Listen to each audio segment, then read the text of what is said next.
جينا اليوم راح نجربوا لكم السباغيتي التونسي على الطريقة الإيطالية، وهكا بعد يخدموه الإيطاليين. نجربوه ونشوفوا هذا البلا شريته ب110 آلاف ولا حاجة هكا، 15 دينار تونسية، وجاي محرحر حار محرحر.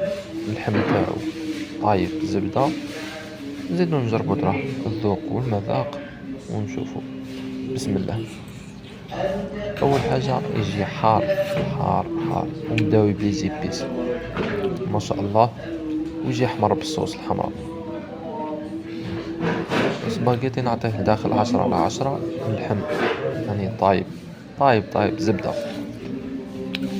كيف نعطيه 10/10. وننصح السواح الجزائريين والسواح الليبيين كيجيو لتونس يجربوا هذا الطبق هذا، وما راكمش راح تندموا. وفي الأخير ادعمونا بأبوني وإعادة النشر وكومنتار، وأي شخص نحب نجربوا له حاجة يخليها في الكومنتار. دعمونا وإلى العالمية إن شاء الله.